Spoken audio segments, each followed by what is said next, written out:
बड़ी खबर, सरकार और किसानों के बीच बैठक जारी है। 12वें दौर की यह बैठक हो रही है। विज्ञान भवन में यह बैठक चल रही है। तो बड़ी खबर, सरकार के प्रस्ताव का जवाब देंगे किसान नेता। कृषि कानूनों को वापस लेने पर अड़े हैं किसान। सरकार और किसानों के बीच बैठक जारी है। दिल्ली के विज्ञान भवन में 12वें दौर की बैठक हो रही है। तो इस वक्त की बड़ी खबर से आपको हम रूबरू करा रहे हैं। सरकार और किसानों के बीच 3 कृषि कानून पर जो गतिरोध बना हुआ है उसको खत्म करने को लेकर आज 12वें दौर की बैठक हो रही है। जबकि 11वें दौर में सरकार ने कृषि कानूनों को 1.5 साल तक होल्ड रखने का प्रस्ताव दिया था, जिसको किसानों ने ठुकरा दिया था। और अब एक बार फिर 12वें दौर की बातचीत हो रही है। देखना है कि क्या आज कोई निष्कर्ष निकलता है या फिर एक और तारीख मिलती है। तो बड़ी खबर से हम आपको रूबरू करा रहे हैं। सरकार और किसानों के बीच दिल्ली के विज्ञान भवन में बैठक जारी है। और इस पर ज्यादा जानकारी के लिए हमारे साथ हमारे संवाददाता राजा पटेल लाइव हमारे साथ जुड़ चुके हैं। राजा, अभी क्या स्थिति है? बैठक चल रही है, क्या कोई निष्कर्ष निकला, कोई संकेत मिले?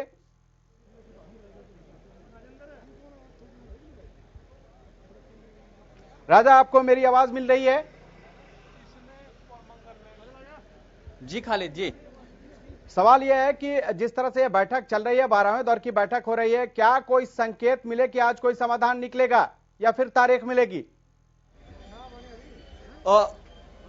जी बिल्कुल। देखिए खालिद, मैं आपको बताना चाहूंगा 2 घंटे से ज्यादा का समय हो गया और अब कहीं ना कहीं लंच के लिए मैं आपको दिखाना चाहूंगा जो किसान नेता हैं जो लंच के लिए उनकी वैन जो अंदर जा रही है, यानी कि अब लंच का समय कुछ देर में होने वाला है। मैं आपको जानकारी दे दूं कि जिस तरीके से शुरू से लेकर अंत तक आज 12वें दौर की वार्ता है। किसान जो नेता है अपना ही खाना खाते हैं और अपना ही पानी पीते हैं। ऐसे में मैं आपको दिखाना चाहूंगा जो लंगर है वो अब अंदर जाता हुआ यहाँ पर दिख रहा है और साफ तौर पर 2 घंटे से ज्यादा का समय हो गया खालिद। और ऐसे में जो जानकारी अंदर से मिल रही है, काफी गहमा गहमी का माहौल था और जो किसानों को सरकार ने जो प्रस्ताव दिया था उसको किसानों ने खारिज कर दिया। वहीं दो टूक तमाम जो किसान नेता अंदर मौजूद है उन्होंने सरकार को कहा कि आज 12वें दौर की वार्ता है और किसानों की मौत में लगातार इजाफा हो रहा है। आखिरकार सरकार क्या कर रही है? बुलाती है, खाली वापस भेज देती है। ऐसे में किसानों ने सरकार को सख्त चेतावनी दे दी है, यदि सरकार और दिल्ली पुलिस 26 जनवरी को परमिशन नहीं देगी तो वो हर हाल में आउटर रिंग रोड पर प्रदर्शन करेंगे। ये अहम जानकारी सूत्रों के अनुसार अंदर से मिल रही है। जी खालिद, हर हाल में वो गणतंत्र दिवस पर परेड निकालेंगे, ये एक तरह से चुनौती है। और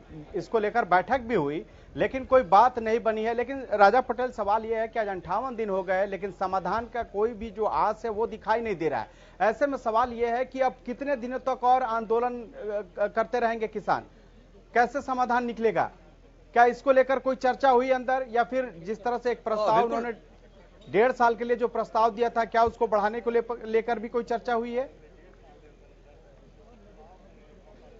और बिल्कुल खालिद, मैं आपको बता दूं जिस तरीके से आज 98वां दिन है और ऐसे में आज भी एक टिकरी बॉर्डर पर किसान की मौत हुई है। साफ तौर पर किसानों में काफी ज्यादा आक्रोशित यहाँ पर किसान नजर आ रहे हैं। किसानों में काफी ज्यादा रोष यहाँ पर देखा जा रहा है। सुबह से जो किसान यहाँ पर मीटिंग में पहुंचे तो साफ तौर पर वो काफी गुस्से में नजर आए, क्योंकि वो उनका कहना है कि 12वें दौर की आज वार्ता है और लगातार सरकार बुलाती है, लंच कराती है, लंच करती है और यहाँ से हम चले जाते हैं। ऐसे में लगातार हमारे किसानों भाइयों की मौत हो रही है। 100 से ज्यादा का आंकड़ा पार हो चुका है। आखिरकार समस्या का समाधान सरकार क्यों नहीं कर रही है? और जिस तरीके से सुप्रीम कोर्ट ने इंटरफेयर किया था, सुप्रीम कोर्ट ने पहले ही सरकार को फटकार लगाई है। खालिद, मैं आपको बता दूं कि आखिरकार जब आपने कानून बनाया तो आपने अन्नदाताओं से, किसानों से बात क्यों नहीं की? जमीन पर जाकर किसानों से क्यों नहीं पूछा कि ये कानून आपके लिए कैसा रहेगा यदि हम इसको लेकर आए? तो सरकार के होमवर्क में कहीं ना कहीं कमी थी। और आज जिस तरीके से जो मीटिंग है, तमाम जो कयास लगाए जा रहे हैं कि सरकार पहले ही बैकफुट पर है। 1.5 साल का जो प्रस्ताव दिया था, कल मैं आपको बता दूं खालिद, सिंधु बॉर्डर पे 580 किसान संगठनों ने साझा बैठक की थी।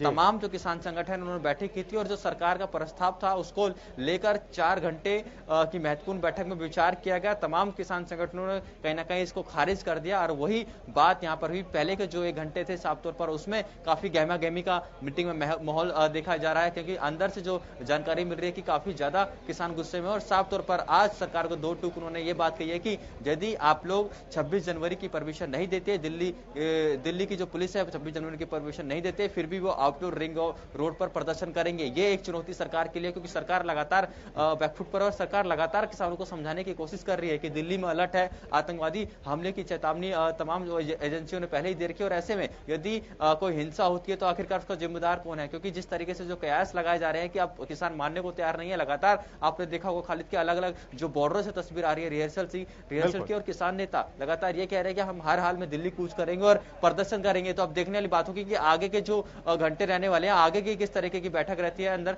और किस तरीके से बैठक को नतीजे पर जो सरकार है वो पहुंचाती है। जी रजा पटेल, सवाल एक ये भी है कि संसद का बजट सत्र भी शुरू होने वाला है, उसके बाद अगर आप देखें तो उससे पहले गणतंत्र दिवस है। ऐसे में क्या सरकार की मुश्किलें बढ़ती हुई आपको दिखाई दे रही है? क्योंकि जो 1.5 साल कानून होल्ड करने का प्रस्ताव उन्होंने दिया था, अब उसको तो किसानों ने खारिज कर दिया। ऐसे में अगर बात नहीं बनती है तो जो बजट सत्र जो चलेगा उसमें परेशानी बढ़ सकती है किसान की, माफ कीजिएगा, सरकार की।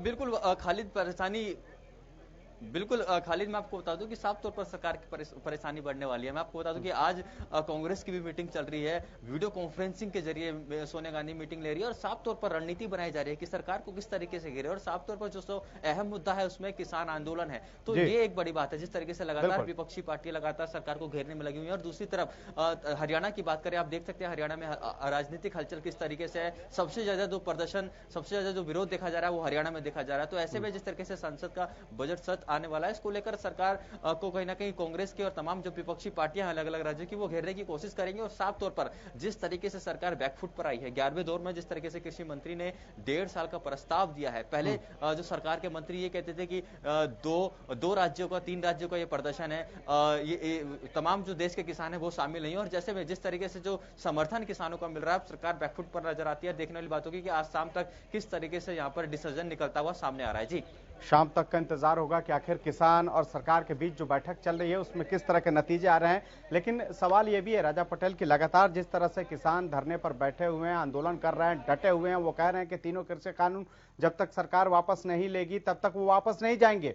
ऐसे में जिस तरह से आपने पहले भी बताया कि बहुत से ऐसे किसान हैं आंदोलन के दौरान उन्होंने अपनी जान गंवाई है, इसको लेकर एक तरह से किसानों में किस तरह का माहौल आपको देखने को मिल रहा है? क्या ये मुद्दा आज की बैठक में उठाया गया?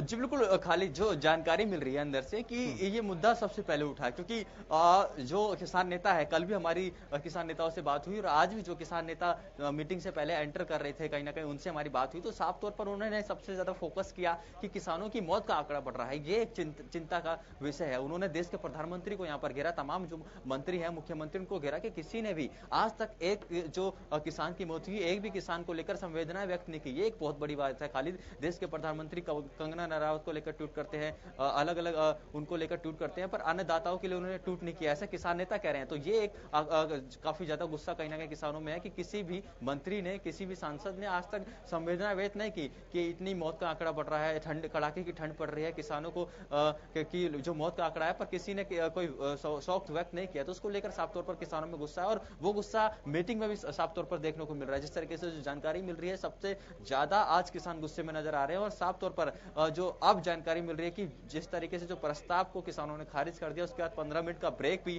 खालिद यहाँ पर हुआ था। किसान नेता अलग थे और मंत्री अलग थे, यानी कि दो यहाँ पर किसान नेता और आर पार की लड़ाई में अब किसान नेता साफ तौर पर नजर आ रहे हैं। हालांकि अब जो लंगर है वो गया है, और जानकारी मिल रही है कि 5 से 10 मिनट में लंच के लिए किसान नेता बाहर आएंगे। जी 5 से 10 मिनट में लंच के लिए किसान नेता बाहर आएंगे। लेकिन सवाल यही है कि समाधान कैसे निकलेगा? जिस तरह से जो किसान हैं वो एक तरफ राजा पटेल डटे हुए हैं कि वो गणतंत्र दिवस पर ट्रैक्टर परेड करेंगे, और इसको लेकर जो पूर्व सैनिक हैं उन्हें ट्रेनिंग भी दे रहे हैं। लेकिन अगर वो अपनी बात पे अड़े रहे, अपनी जिद पे अड़े रहे, तो प्रशासन की कितनी चुनौतियां बढ़ जाएंगी? क्या पुलिस परमिशन देने की स्थिति में होगी? हालांकि किसान तो ये बात कह रहे हैं कि अगर परेड के बाद हमें इजाजत दिया जाता है, जो कि राजपथ पर जो परेड होगा उसके बाद अगर इजाजत मिलती है तो वो परेड करने के लिए तैयार है। और अगर उनको लगता है कि पुलिस को कहीं भी गड़बड़ी, कोई लगता है कि गड़बड़ी होने वाली है, वो जहां रोकेंगे हम वहीं रुक जाएंगे। फिर क्यों नहीं बात बन पा रही है?